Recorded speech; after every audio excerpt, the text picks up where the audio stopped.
Good morning વિદ્યાર્થી મિત્રો, ધોરણ 7 વિષય સામાજિક વિજ્ઞાન શ્રી કન્યા પ્રાથમિક વિદ્યાલયમાં આપ સૌનું હાર્દિક સ્વાગત છે. વિદ્યાર્થી મિત્રો, આપણે પાઠમાં આપત્તિ વ્યવસ્થાપન પાઠનું નામ છે. આપણે દુષ્કાળ પહોંચ્યા હતા. તે આપણે કુદરતી આપત્તિઓમાં જોઈ, ભૂકંપ જોયો, સુનામી જોઈએ અને વાવાઝોડું જોયું. હવે આપણે દુષ્કાળ વિશે અભ્યાસ કરીએ કે દુષ્કાળ એ વિનાશકારી અને લાંબા સમય સુધી પોતાની માઠી અસરો છોડે એવી કુદરતી આપત્તિ છે કે પોતે લાંબા સમય સુધી ચાલે.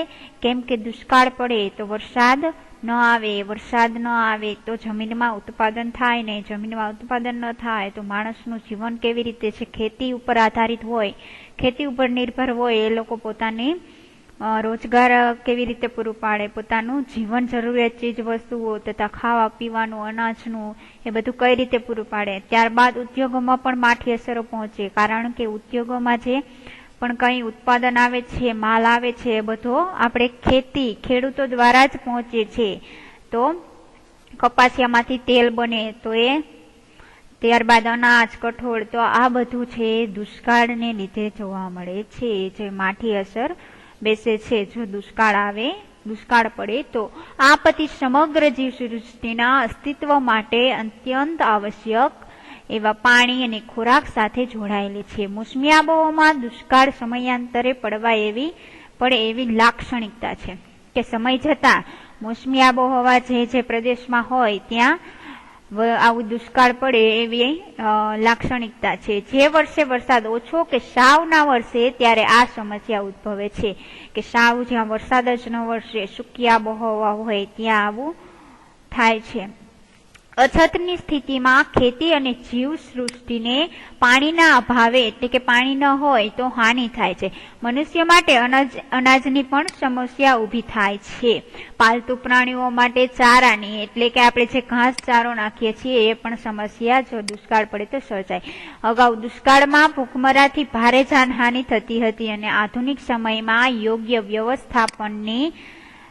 વ્યવસ્થાપનથી જાનહાનિ અટકાવી શકાય છે કે આપણે યોગ્ય વ્યવસ્થાપન કરીએ તો જાનહાનિ અટકાવી શકાય. તમે બાજુમાં જોઈ શકો છો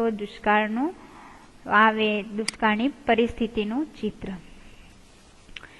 હવે દુષ્કાળ પહેલા શું કરવું જોઈએ? દુષ્કાળ સમયે લેવાના જે પગલાં છે એ જોઈએ કે પાણીના ઉપલબ્ધ જથ્થા મુજબ આયોજન કરવું અને ટપક સિંચાઈનો આપણે પ્રચાર કરવો કે ટપક પદ્ધતિનો ઉપયોગ કરવો. અનાજમાં માપબંધી દાખલ કરવી, અનાજનો બગાડ અટકાવવો અને ભોજન સમારંભનો પર પ્રતિબંધો કરવા.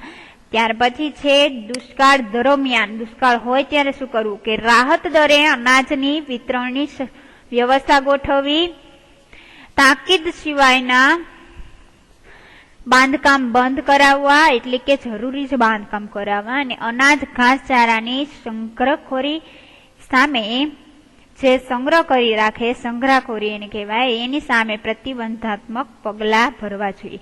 દુષ્કાળ વહી જાય પછી ભાવિ આયોજનમાં જળ સંચયના કામોને અગ્રતા આપવી એટલે કે એવા જળ આધારિત કોઈ પણ પાણીને લગતા કામો હોય એને અગ્રતા આપવી. અનાજના બફર સ્ટોક માટે આયોજન કરવું એટલે કે અનાજનો મોટામાં મોટો સંગ્રહ કરવો. નદીઓને એકબીજા સાથે જોડી સમુદ્રમાં વહી જતા પાણી હોય એ પાણીને રોકવું જોઈએ. ત્યાર પછી છે આપત્તિની જે અસરો જોવા મળે છે તે. હવે ભૂકંપ, પૂર, સુનામી, વાવાઝોડું આવી આપત્તિ એ ભારે પ્રમાણમાં જાનમાલને એટલે કે ઉત્પાદનને નુકસાન કરે છે, જાનમાલને હાનિ પહોંચાડે છે. આપત્તિગ્રસ્ત ક્ષેત્રોમાં એટલે કે જ્યાં આવી આપત્તિનો સામનો કરતા હોય એ ક્ષેત્રોમાં રસ્તા, મકાનો, જાહેર સગવડોના મકાનો ફરીથી બંધાતા વર્ષો નીકળી જાય છે અને જે પરિવારોએ પોતાના સ્વજનો એટલે કે સગા સંબંધીઓને આપત્તિમાં અકાળે ગુમાવ્યા હોય તેવા લોકો ભારે શોક અને હતાશાથી ઘેરી વળે છે.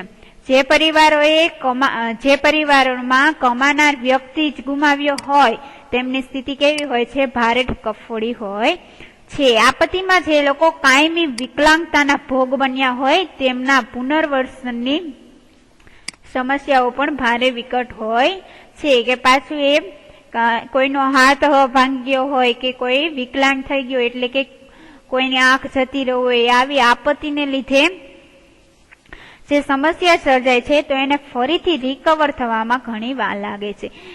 તેથી સૌથી માઠી અસરો ગરીબ માણસો અને અભાવગ્રસ્ત પર વધુ પડે છે. માનવ જીવન પર તેની વિઘાતક અસરો ઓછી કરવા સાવચેતી, લોક જાગૃતિ અને તંત્રની સજ્જ કરવા જોઈએ.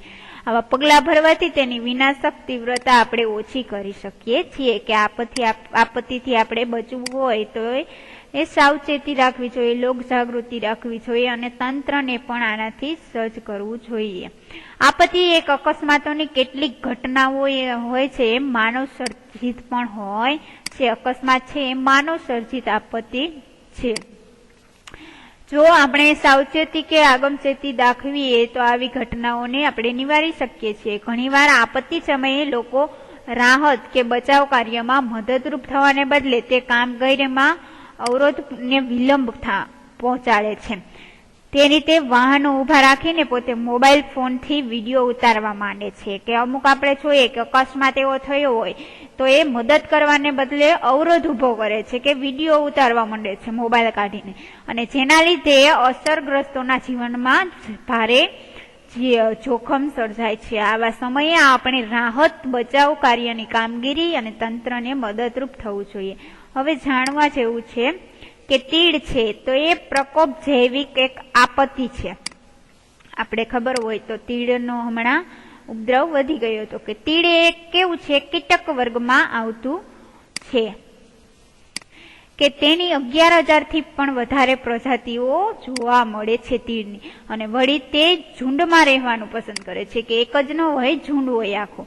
2019-20માં ગુજરાતનો રણ વિસ્તાર અને રણ કાંઠે આવેલી છે કચ્છ, બનાસકાંઠા, પાટણ જિલ્લાના કેટલાક વિસ્તારોમાં તેનો ઉપદ્રવ જોવા મળ્યો હતો.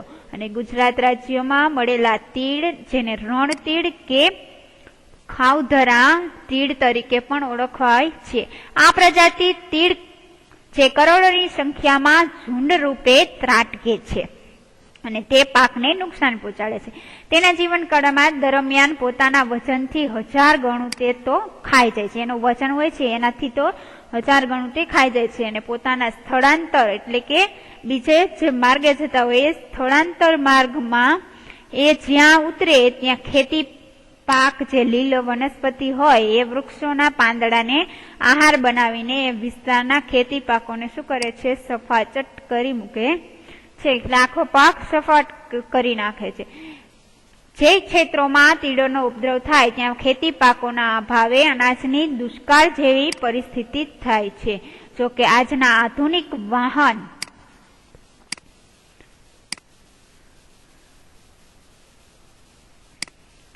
તીડનો ઉપદ્રવ થાય ત્યાં ખેતી પાકોને અભાવે અનાજની દુષ્કાળની જેવી સ્થિતિ ઉભી થાય છે. અને આજના આધુનિક વાહન વ્યવહારની સુવિધાના સમયમાં અન્ય પ્રદેશોમાંથી અનાજ લાવી આ તંગી દૂર પણ કરી શકાય છે. કે આજે એવી સુવિધા થઈ ગઈ છે કે આપણે બીજા દેશમાંથી લાવીને હવે અનાજની તંગી દૂર કરી શકીએ છીએ. તીડનો નાશ કરવા ખેતીવાડી વિભાગની સૂચના મુજબ ખાસ દવાઓનો છંટકાવ કરવાથી અને આપણે તેનો નાશ કરી શકીએ છીએ.